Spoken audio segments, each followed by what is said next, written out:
और ये लैडर का जो मास है ना, ये 10 kg है।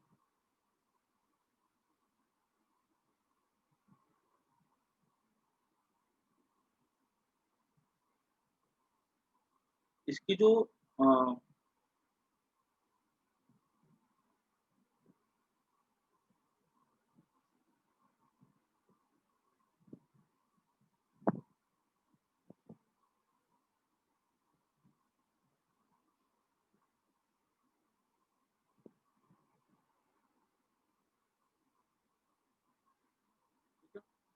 और हमसे यहाँ पे पूछा गया है कि फाइंड,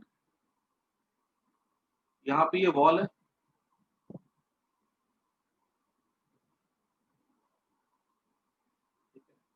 ये पॉइंट ए है, ये पॉइंट बी है। फाइंड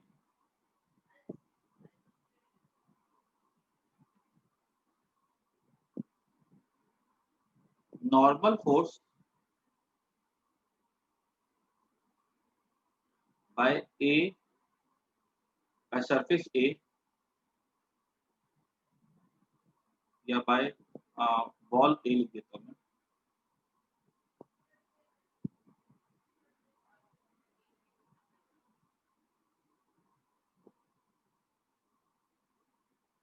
ठीक है, हमसे पूछा गया नॉर्मल फोर्स क्या होगा बाय वॉल ए और द लैडर। क्लियर। और यहाँ पे मास ऑफ द लैडर कितना है, और ये लैडर कैसे है, ये यूनिफॉर्म है। तो पूछा कि normal force bye A on the ladder क्या होगा। देखो जब हम बात करें नॉर्मल फोर्स की, तो नॉर्मल फोर्स ए पे कैसा लगेगा, जरा देखो ध्यान से, इस तरह से। ओके, थैंक यू रूसी। यहाँ पे ये नॉर्मल फोर्स इस पे इस तरह से लगेगा, मान लो ये N1 है, ठीक है, और यहाँ पे ये ऐसे लग रहा है, इस पर मान लो N2,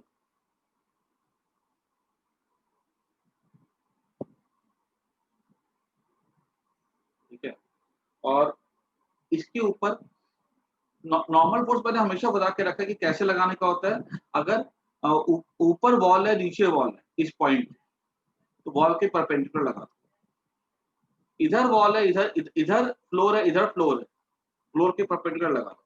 ठीक है, जिस पॉइंट पर हम देखते हैं ना, उसकी तरफ जो भी सरफेस हमको दिखता हो, उस सरफेस के लगा दो परपेंडिकुलर। जैसे कि मैं तुमको एक चीज बता देता हूँ, जब तुम रोटेशन करोगे ना आगे में जाकर के, तो अगर ये लैडर अगर ऐसी होती, ठीक है, देखो ये दीवार यहाँ पे खत्म हो रही है, दोनों तरफ लैडर है यहाँ पे, तो मैं इस लैडर के लगाता परपेंडिकुलर, जो सरफेस मुझे पॉइंट के दोनों तरफ दिखता है उसके परपेंडिकुलर हम लगाते हैं नॉर्मल। ठीक है, ये बात का ध्यान रखना। उसके बाद देखो यहाँ पर ये N1, और ये बोला था यहाँ पे कि ए स्मूथ है, जनरली क्वेश्चन पे दिया जाएगा कि a is smooth and b is rough. ये अधिकतर सवालों में दिया जाता है। ठीक है, हालांकि एडवांस में क्वेश्चन आया हुआ आईआईटी का 2017 में आया था, जहाँ बोला गया था कि ए भी रफ है और बी भी रफ है। लेकिन इस क्वेश्चन में हमको घबराने की जरूरत नहीं है, ए स्मूथ है और बी कैसा है, बी रफ है। जब सरफेस रफ बोला जाता है मतलब वहां पे क्या होगा, फ्रिक्शन होगा। अब यहाँ पर देखो, अगर हमसे पूछा जाएगा बी पे फ्रिक्शन कैसे लगेगा, देखो ये नॉर्मल फोर्स N1 की वजह से ये जो लैडर है ना, ये किधर खिसकेगी, ये टुवर्ड्स लेफ्ट खिसकेगी। ये वाला जो पॉइंट है ना, वो इधर खिसकेगा। ऐसा ऐसे मान लो आपका ऑयल गिरा होता, स्मूथ होता है एकदम से, तो ये पॉइंट इधर खिसकते खिसकते लैडर धड़ाक से नीचे गिरता। तो फ्रिक्शन फोर्स किधर लगेगा, देखो इसके ऊपर फ्रिक्शन फोर्स इसके ऊपर ऐसा लगेगा ना, इस तरह। ये फ्रिक्शन क्या चाहती है कि ये लैडर का पॉइंट स्लिप ना करे पीछे की तरफ। कभी भी हमको अगर फ्रिक्शन पहचानना हो कहाँ लगेगा, जिस पॉइंट पर भी देखना हो फ्रिक्शन, वहां पे सोचो अगर फ्रिक्शन नहीं होता तो कैसे मूव करता, जिधर मूव कर रहा होता, ठीक है, उसके ऑपोजिट लगा दो फ्रिक्शन। अच्छा, ये मास कितना 10 kg है, तो यूनिफॉर्म रॉड है, तो कहाँ से मास इसका एक्ट करेगा, वेट कहाँ से एक्ट करेगा, it will act from the centre of mass.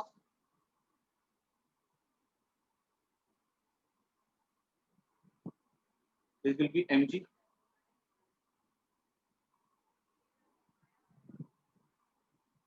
ये हमारा mg हो गया। सर एंगल कितना दिया है?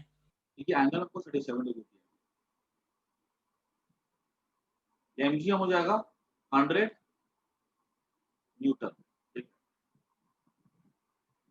हमसे यहाँ पर ये पूछा गया कि what is the normal force by wall a on b. ठीक है, ये नॉर्मल फोर्स निकालने के लिए बोला गया। अब n1 की जो वैल्यू होगी किलोग्राम में, n1 और f इक्वल हो जाएंगे। ठीक है, लेकिन हमको f तो पता नहीं है। ठीक है, और यहाँ पर देखो एक मिसकंसेप्शन क्या बच्चों को दिमाग में आ सकता है। ठीक है, वो गलत तरीका सोचते हैं। अगर हमने फ्रिक्शन फोर्स निकाल दिया म्यू n2, ठीक है, म्यू हमको दिया हुआ भी नहीं है वैसे। ठीक है, इसलिए ये फॉर्मूला म्यू तो पता भी नहीं है और इसको लगा भी नहीं सकते, क्योंकि तभी लगता है जब हमें बोला जाता है कि लिमिटिंग केस है। ठीक है, इसलिए ये वाला हर जगह फॉर्मूला लग भी नहीं सकता, यहाँ पे म्यू गिवन भी नहीं है। हमसे पूछा गया नॉर्मल फोर्स पर वॉल ऑन ए। ठीक है, तो अब यहाँ पे क्या बोल सकते हैं हम, यहाँ पे ऐसा बोल सकते हैं कि नॉर्मल फोर्स निकालने के लिए ना हमको ये पता है कि रॉड जो है ना ट्रांसलेशनल और रोटेशनल इक्विलिब्रियम में, कुछ नहीं मेंशन है, रुकी हुई है, मतलब ट्रांसलेशनल और रोटेशनल इक्विलिब्रियम में। तो हम यहाँ पे लिखते हैं सिंस रॉड इज इन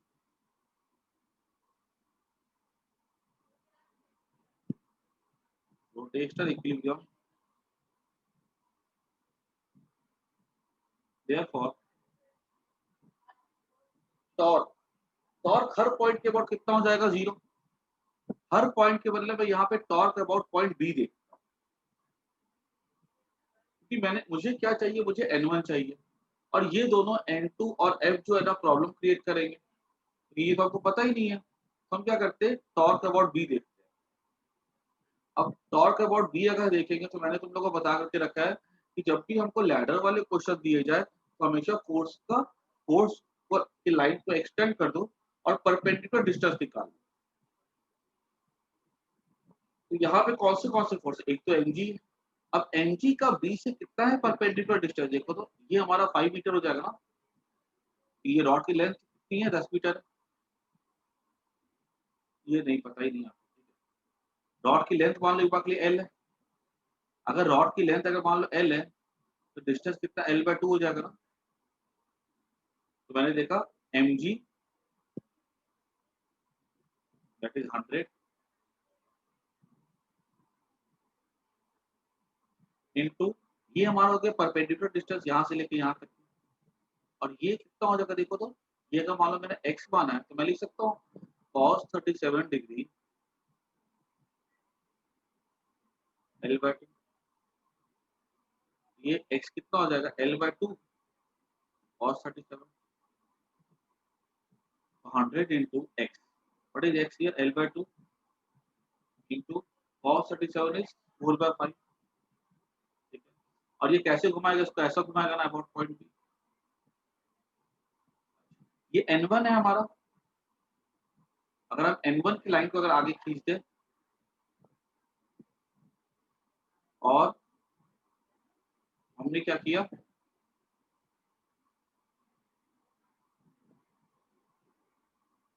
यहाँ से अगर नापा इस डिस्टेंस को, जिस पॉइंट के अबाउट निकालना है वहां से हमने परपेंडिकुलर ड्रॉ कर दिया। ठीक है, ये कितना है डिस्टेंस देखो तो, ये तो y है ना।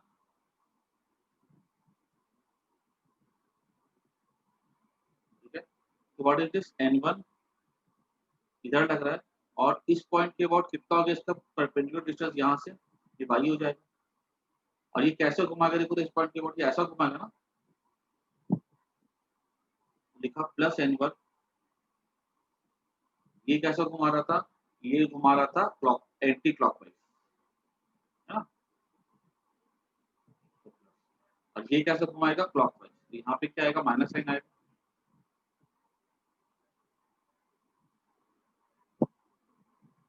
ठीक है, अच्छा डिस्टेंस कितना y है। अब ये अगर मैं ध्यान से देखो तो ये y है ना, ये y यहाँ से यहाँ तक y, ये अगर एंगल 37 डिग्री है तो ऑब्वियसली बात है ये एंगल भी 37 डिग्री हो जाएगा। ये लेंथ कितनी है, ये लेंथ तो पूरी की पूरी l है।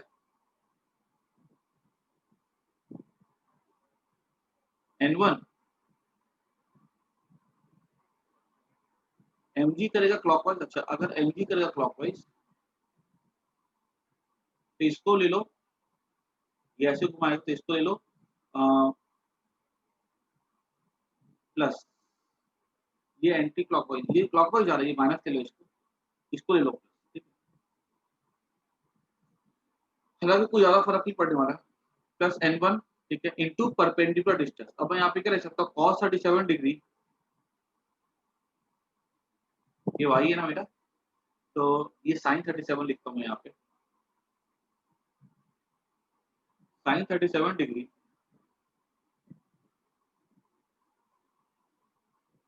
Perpendicular upon hypotenuse L। y क्या हो जाएगा, L sin 37 हो जाएगा plus L1 into N1 into y हो जाएगा, y कितना हो गया, L sin 37 इक्वल टू 0। हमें देखो तो यहाँ से ये L1 मर जाएगा, ठीक है, और sin 37 3/5 हो जाएगा ना, minus 100 into 4 equals to N1 into 3/5, ये 5 कट जाएगा ना,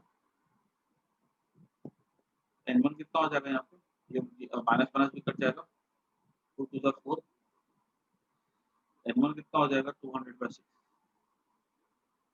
दैट इज 66.66। सबको आया कि नहीं समझ में क्वेश्चन, किसी को कोई दिक्कत हो पूछो।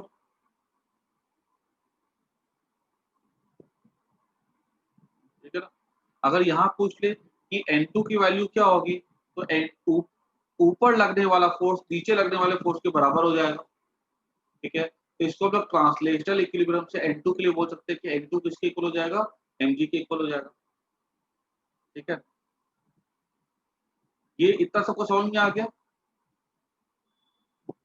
आगे अगर सवाल ऐसा होता, find N2, find friction force, यहाँ पे सेकंड का आंसर हो जाएगा N2 इक्वल टू mg। देख सकते हो, N2 ऊपर लग रहा है, mg नीचे लग रहा है, N2 को छोड़। तीसरा सवाल होता है फाइंड फ्रिक्शन। फ्रिक्शन यहाँ पर देखो तो फ्रिक्शन इधर लग रहा है, N1 इधर लग रहा है, हॉरिजॉन्टल डायरेक्शन में नेट फोर्स क्या होना चाहिए, 0। अगर नेट फोर्स 0 होना चाहिए तो N1 की वैल्यू किसके इक्वल होना चाहिए, फ्रिक्शन के इक्वल होनी चाहिए। यहाँ पे क्या हो जाएगा, ये फ्रिक्शन हो जाएगा N1 के इक्वल, दैट इज 66.66। ठीक है,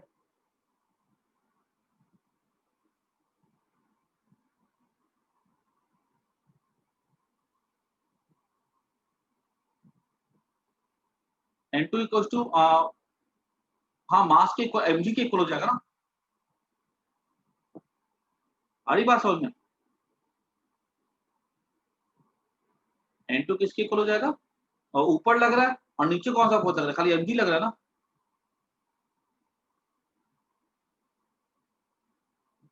समझा नहीं तुम क्या बोले सपर।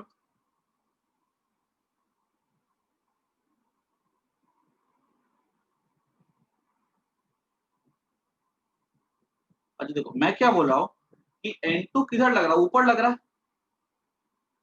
ऊपर लगने वाला फोर्स खाली N2 है और नीचे लगने वाला फोर्स खाली mg है, और कोई फोर्स है ऊपर नीचे। और ये बॉडी अगर ट्रांसलेशनल और रोटेशनल इक्विलिब्रियम पे है तो उस पे नेट वर्टिकल फोर्स क्या होना चाहिए, 0। अब नेट वर्टिकल फोर्स 0 कब होगा, जब N2 जो कि ऊपर लग रहा है और mg जो नीचे लग रहा है उसका नेट नेट वैल्यू क्या होना चाहिए, 0 होना चाहिए ना। अगर देखो तो यहाँ पे ध्यान से, अगर मैं इसको ऐसा लिखूं, N2 ऊपर लग रहा है और नीचे लग रहा है तो -100 mg, अगर इसकी वैल्यू 0 होगी तब ना ऊपर नीचे, तब ये वर्टिकल इक्विलिब्रियम में रहेगा, तो N2 100 न्यूटन नहीं आएगा। ठीक है ना। अच्छा,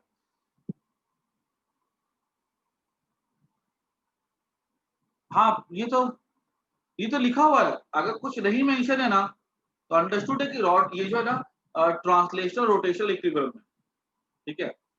कुछ नहीं मेंशन किया जाए ना तो मान के चलो कि वहां पे ट्रांसलेशन रोटेशनल इक्विलिब्रियम में, ठीक है। अच्छा, यहां तक किसी को कोई परेशानी वाली बात नहीं है, ठीक है। मैं क्वेश्चन का थोड़ा सा एक सवाल में इसमें और ऐड कर देता हूं, ठीक है। मेरे को बताओ, क्या तुम सोच के बता सकते हो व्हाट इज मिनिमम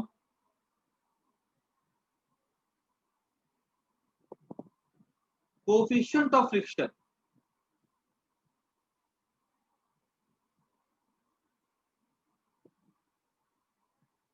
फॉर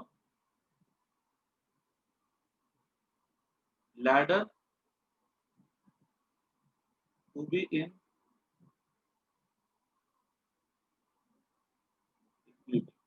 कि वहां पर जो हम यहाँ पर बात कर रहे थे, ठीक है, ये सरफेस पे यहाँ पे फ्रिक्शन है, मैंने बोला था, ठीक है। A is smooth, b is rough. तो बताओ बी पे वहां पे कम से कम क्या कोएफिशिएंट ऑफ फ्रिक्शन होना चाहिए ताकि ये जो रॉड है ना ये इक्विलिब्रियम में रहे, ठीक है। तो इस सवाल को करने के लिए हम क्या करते हैं, जरा देखो ध्यान से। हम इसको ऐसा लिख सकते हैं,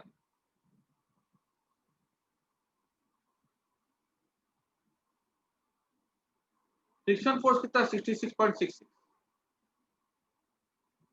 now for minimum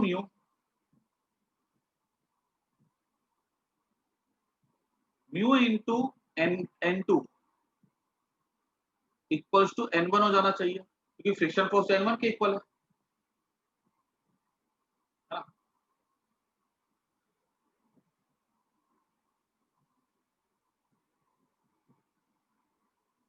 minimum mu के लिए क्यों लिखा मैंने, बिकॉज देखो जो फ्रिक्शन फोर्स होगा ना, फ्रिक्शन फोर्स की जो मैक्सिमम वैल्यू होगी that should be less then, that should B, हम ऐसा बोल सकते हैं दैट फ्रिक्शन फोर्स की जो मैक्सिमम वैल्यू है that should be greater than equal to n1। याद रखना फ्रिक्शन फोर्स जो लग रहा है वहां पे उसकी जो वैल्यू होगी मैक्सिमम वैल्यू वो n1 से ज्यादा होनी चाहिए या उसके बराबर होनी चाहिए, मैक्सिमम वैल्यू बोल रहा हूँ। फ्रिक्शन तो एडजस्टेबल फोर्स है, मान लो n1 अगर है 10, ठीक है, और हमारा मैक्सिमम फ्रिक्शन वहां पे लग रहा है 15, तो फ्रिक्शन अगर मैक्सिमम 15 है तो फ्रिक्शन अपनी वैल्यू को कम करके 10 कर सकती है। लेकिन सोचो अगर n1 की वैल्यू 10 होती और मैक्सिमम फ्रिक्शन वहां पर 4 होता तो क्या होता, n1 वहां पे 10 है, मैक्सिमम फ्रिक्शन 4 है। फ्रिक्शन चाहता कि वो n1 को बैलेंस कर सके, लेकिन अगर वो n1 को बैलेंस नहीं कर पाएगा तो क्या होगा, वो 4 अप्लाई करता है, n1 10 है, रॉड स्लिप कर जाएगी। देखा होगा कितनी बार ऐसे करके यहाँ पे है, ठीक है, और ये रॉड से कितनी बार आदमी चढ़ रहा है तो स्लिप करके गिर जाती है। देखा होगा आदमी, एक दूसरा आदमी जो होता है इसको पकड़ के रखता है यहाँ पे जोर से ताकि उसको लगे कि नहीं अगर स्लिपरी ग्राउंड है, अगर पीछे की तरफ स्लिप भी करती है, फ्रिक्शन कम पड़ जाए तो मैं वो फोर्स प्रोवाइड करूँ, ठीक है। याद रखना कि फ्रिक्शन फोर्स की वैल्यू नहीं गिरने के लिए फोर्स मैक्सिमम n1 से बड़ा होना चाहिए।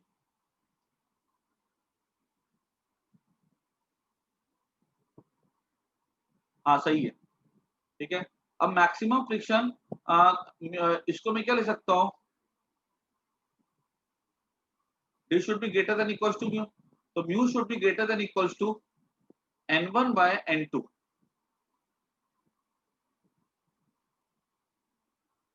n1 कितना है हमारा 66.6 और n2 हमारा कितना है 100, ठीक है। देखो तो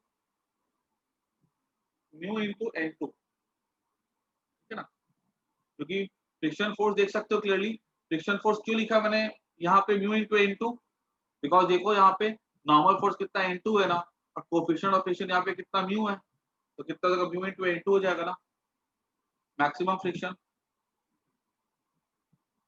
ठीक है। This is maximum friction and this should be less than equals to n1, तो mu must be greater than n1 by n2, तो mu must be greater than equals to, ठीक है, 0.67 हो जाएगा ये राउंड ऑफ करके। तो म्यू की जो वैल्यू है 0.67 के बराबर होनी चाहिए या उससे बड़ी होनी चाहिए, हमसे पूछा गया मिनिमम, ठीक है, तो मिनिमम क्या हो जाएगा 0.67।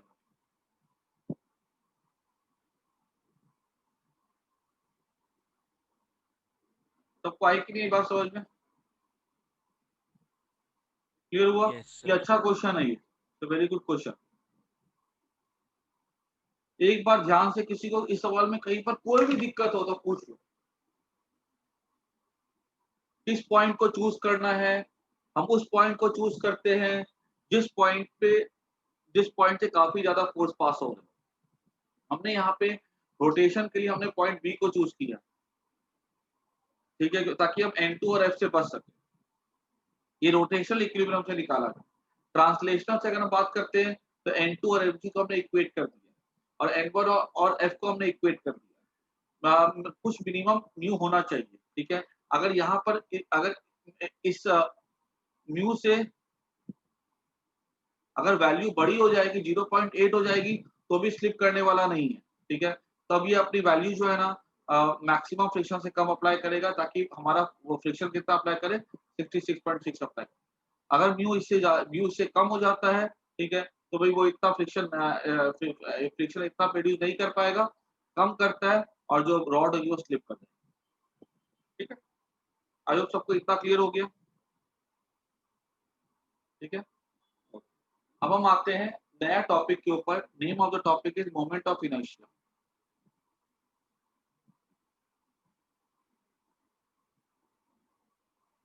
हमने अभी टॉपिक कौन सा खत्म किया है? हमने टॉपिक खत्म किया है टॉर्क। फिर टॉर्क पे हमने पढ़ा था रोटेशन इक्विलिब्रियम, हमने कुछ क्वेश्चंस किए थे। अभी हमारा नया टॉपिक स्टार्ट हो रहा है, that is called as moment of inertia. जो काम इनर्शिया करता था ट्रांसलेटरी मोशन में, वही काम मोमेंट ऑफ इनर्शिया करता है रोटेटरी मोशन। जिस बॉडी का मोमेंट ऑफ इनर्शिया ज्यादा होता है, हम कहते हैं कि उसको रोटेट करवाना कैसा होता है, मुश्किल होता है। उसको घुमा पाना कैसा होता है, मुश्किल होता है, ठीक है। अब जैसे कि मान लो कि अगर हमसे बोला जाए कि मोमेंट ऑफ इनर्शिया किस पे डिपेंड करता है, तो जैसे कि मान लो एक व्हील है हमारा, ठीक है, और उस व्हील को हमने क्या किया, ऐसा करके रोल करवाया, ठीक है। छोटा सा व्हील है, यहाँ पे एक पत्थर आता है, ठीक है, और वो ये जाता है व्हील, और जैसे इस पत्थर के ऊपर जाता है, ये पूरा का पूरा व्हील जो होता है लड़खड़ा जाता है और गिर जाता है। हमने क्या बोला कि हमने दूसरा व्हील लिया, ठीक है, और वो वाला व्हील जो हमने लिया वो काफी बड़ा लिया और भारी व्हील लिया। जैसे, ठीक है, जैसे ये मान लो बाइसाइकिल का व्हील है और ये मान लो कोई ऑडी कार का व्हील है। जब ये इसके ऊपर जाता है ना, ठीक है, बीच में पत्थर आता है, इसका मास बहुत बड़ा है, साइज भी बड़ा है। इस ये जो पत्थर होता है ना, इसकी मोशन पे किसी भी तरह का कोई फर्क नहीं ला पाता, ठीक है। हमने बोला कि ये रोटेट कर रहा था, इसके रोटेशन को बदल दिया इस पत्थर ने। ये भी रोटेट कर रहा था, इसकी रोटेशन को पत्थर नहीं बदल पाया। हमने क्या बोला, इसका क्या चीज इसका रोटेशन नहीं बदल पाया, इसके पास कौन सी ऐसी प्रॉपर्टी है? हमने बोला MOI, moment of inertia. Moment of inertia वो प्रॉपर्टी है जिसकी वजह से इसकी रोटेशन को बदल नहीं पाया, ठीक है। फिर हमने देखा कि एक व्हील है, ठीक है, एक व्हील है जो कि हमने घुमा करके फेंका, और ये व्हील जो है ना 1 मीटर दूर तक की जाता है, ठीक है। हमने क्या किया, वही व्हील को ले लिया, अब 2 kg हमने देखा कि वो 2 मीटर दूर तक की जाता है, तब जाकर के रुकता है, ठीक है। ये रोटेट कर रहा था, ये भी रोटेट कर रहा था, ठीक है। अभी हमने बोला कि ये ज्यादा दूर क्यों गया, इसका मास ज्यादा है, तो इसका रोटेशन आसानी से नहीं बदल पाया। तो हमने बोला कि मोमेंट ऑफ इनर्शिया जो है, जिसका सिंबल हमने आई बना के रखा है, it depends on mass of the body. जितना ज्यादा मोमेंट ऑफ इनर्शिया होगा, उसको रोकना उतना मुश्किल होता है, ठीक है। तो उसके बाद फिर हमने क्या बोला, हमने यही व्हील लिया 1 kg का, ठीक है, लेकिन हमने ये वाला व्हील भी लिया 1 kg का, लेकिन इसका रेडियस हमने कितना कर दिया, 2 मीटर। हमने देखा कि 4 मीटर दूर जाकर के रुका, ठीक है। अगर ये 4 मीटर दूर जाकर के रुका, इसका रेडियस हमने अगर डबल कर दिया, तो डिस्टेंस ज्यादा ट्रेवल करता है, ठीक है। तो यहाँ पे हम इसको लिख सकते हैं I is proportional to R का स्क्वायर, ठीक है। मतलब अगर रेडियस डबल कर देते हैं तो मोमेंट ऑफ इनर्शिया 4 गुना बढ़ जाता है, ठीक है। तो ये 4 मीटर दूर जाकर के रुका। अगर हमने इसको 3 मीटर कर दिया होता ना, तो ये 9 मीटर दूर जाकर के रुका, ठीक है। इसका 1 मीटर है, इसका 2 मीटर कर दिया, 4 मीटर दूर है। इसका 3 मीटर कर देंगे, 9 मीटर दूर जाकर रुकेगा। इसका 4 मीटर कर देंगे, 16 मीटर दूर जाके रुकेगा। तो हमने एक बात समझी यहाँ से कि जो मोमेंट ऑफ इनर्शिया होता है ना किसी बॉडी का, वो किस पर डिपेंड करता है? I equals to m r square, ठीक है। फिर I is the I is the moment of inertia, m is the mass and r is the distance. देखो, डिस्टेंस रोटेशन में बहुत का इंपॉर्टेंट रोल प्ले करता है। मूव करवाने के लिए खाली फोर्स चाहिए था, लेकिन रोटेट करवाने के लिए फोर्स के साथ आपको डिस्टेंस भी देखना पड़ा था। इनर्शिया खाली मास की वजह से होता है, मोमेंट ऑफ इनर्शिया मास की वजह से भी होता है, और मास कितना दूर है, ठीक है, किसी पर्टिकुलर पॉइंट उस पर भी डिपेंड करता है, ठीक है। अभी जैसे देखो कुछ कुछ बेसिक बेसिक क्वेश्चन हम देखते हैं यहाँ पे, ज्यादा क्लैरिटी मिलेगी। एक मान लो, एक ऐसे करके एक रॉड है, यहाँ पे एक मास, ठीक है। पूछा गया कि what is the moment of inertia of this mass about this axis. तो आई को हम लिख सकते हैं एम आर स्क्वायर, ठीक है। पॉइंट मास का मोमेंट ऑफ इनर्शिया कैसे निकालते हैं? M r square, mass into distance of that point from the, सीधी सी बात है। तुमको मैं एक एग्जांपल दूं, अगर कि एक पत्थर ले लो, उसको रस्सी से बांध दो, रस्सी की लेंथ तुम्हारी 1 मीटर है, बोला घुमाओ, तुमने लिया, फटाक से घुमाया, ठीक है, बहुत अच्छे से घुमा। अब मैंने तुमको बोला कि पत्थर ले लो और उस पर रस्सी बांधो 10 मीटर की, घुमाओ, तुम पत्थर तो वही है, रस्सी तो मासलेस है, 10 मीटर कर दिया। अब बोला घुमाने के लिए, नहीं घुमा पाओगे, क्योंकि अब क्या हो गया, उस पत्थर का डिस्टेंस बढ़ाने से तुम्हारे हाथ से उसका मोमेंट ऑफ इनर्शिया बढ़ गया, अब उसे घुमाना मुश्किल पड़ गया तुम्हारे लिए, ठीक है। तुम मान लो किसी आदमी का, अगर तुम मान लो, हाँ मतलब एक एग्जाम्पल वो एकदम सुटेबल एग्जाम्पल, ठीक है। और मोमेंट ऑफ इनर्शिया की कुछ कुछ बातें समझ लो, इसका सिंबल आई होता है, इसका फॉर्मूला ये होता है। सेकंड पॉइंट क्या है इसके लिए? It is scalar quantity. तीसरी बात, it its unit is m r square, sorry kg metre square,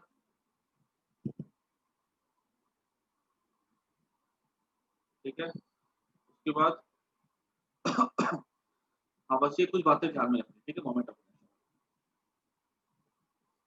कुछ सिंपल सिंपल सवाल इस पे आ सकते हैं, जैसे कि, और यहाँ पे एक पॉइंट और याद रखना,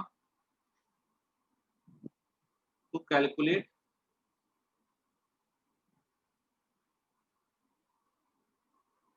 we see perpendicular distance of body.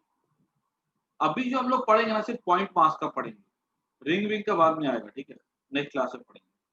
Distance of body from x, जैसे देखो यहाँ पे 2 kg मास है, जैसे हमें बोला जाएगा कि यहाँ पे एक सिस्टम है ऐसा, ये 2 kg का मास है, ये 3 kg का मास है, ठीक है। और इसका यहाँ से डिस्टेंस यहाँ पे है, तो डिस्टेंस है मान लो 2 मीटर, और डिस्टेंस है मान लो 3 metre. Fine moment of inertia of system, तो क्या हो जाएगा? आई इक्वल्स टू, इसका मोमेंट ऑफ इनर्शिया मान लो I1 है, इसका मान लो I2 है, आई equals to I1 plus I2, सीधे ऐड कर दो, कोई वेक्टर फैक्टर देखने की जरूरत नहीं है, ठीक है। अब I1 क्या हो जाएगा? m इंटू 2 का स्क्वायर, प्लस I2 क्या हो जाएगा? 3 इंटू 2 का स्क्वायर 4, 4 टू जा 8, 3 का स्क्वायर 9, 9 से 27, तो हो जाएगा 35 kg metre. This is the moment of inertia. Simple सा सवाल है, एग्जाम में आ सकता है, ठीक है। और देखो इसमें कुछ क्वेश्चंस क्लैरिटी मिलेगी, ऐसे करके हमें बोला गया है,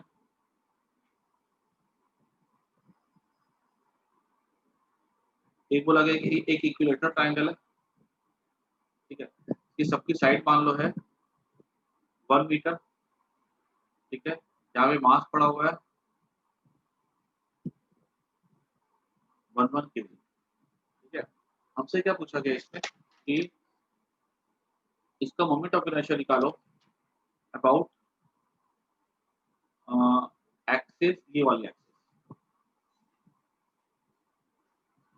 ठीक है, ये एक्सिस के अबाउट इसका मोमेंट ऑफ इनर्शिया। ये सब मास कितना है 1 kg 1 kg 1 kg, ठीक है। ये हमारे इस एक्सिस के अबाउट हमने क्या किया, इसको लेकर के घुमाया, रोटेट करवाया। अब अगर रोटेट करवाते हैं तो हम यहाँ पे 1 मास 2 मास 3 मास सबका निकालना है। I equals to I1 I3, ठीक है, सबको ऐड कर दो। I इक्वल्स टू I1, ये वाला 1 तो इस एक्सिस के ऊपर ही है, तो इसलिए इसका मोमेंट ऑफ इनर्शिया 0 हो जाएगा। अगर हम 1 kg का बात करें तो ये इक्वेटर ट्रायंगल है, तो ये एंगल 60 हो जाएगा, ये वाला एंगल भी 60 हो जाएगा पैरेलल लाइन से। ये कितनी 1 मीटर है, ये निकाल लेंगे हम लोग लेंथ, ये x मान करके, ठीक है। अच्छा 3 kg का डिस्टेंस कितना होगा परपेंडिकुलर डिस्टेंस एक्सिस से 9, ये तो 1 मीटर ही हो जाएगा ना, ठीक है। अब देखो करना स्टार्ट करते हैं। सबसे पहले 2 kg का यहाँ पे मैं लिख देता हूँ, फॉर 2 kg परपेंडिकुलर डिस्टेंस, क्योंकि मोमेंट ऑफ इनर्शिया जब भी निकालना हो तो हमको मास और परपेंडिकुलर डिस्टेंस पता होना चाहिए। कभी कभी परपेंडिकुलर और 2 डिस्टेंस kg वाला कौन सा मास है? ये 1 kg ना यहाँ फॉर 1 kg और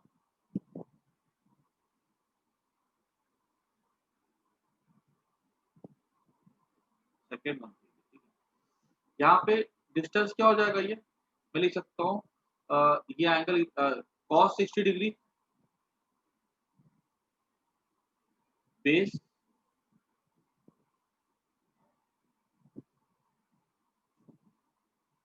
हाँ और cos 60 डिग्री हो जाएगा बेस अपॉन हाइपोटेन्यूज, हाइपोटेन्यूज कितना 1 है ना, cos 60 वन हो जाएगा 1/2, ठीक है। ये कितना हो गया डिस्टेंस। अब I1 के लिए कितना हो जाएगा, I1 तो उस एक्सिस पर ही तो 0 हो जाएगा, I2 m इंटू आर का स्क्वायर, I3 कितना 1 है इंटू आर का स्क्वायर। ये देखो ये कितना ये ऑलरेडी 1 मीटर है ही ना, इसलिए मुझे कुछ कैलकुलेशन की जरूरत ही नहीं। 1 का 1/4 हो जाएगा प्लस 5/4, सही था समझ, क्लियर।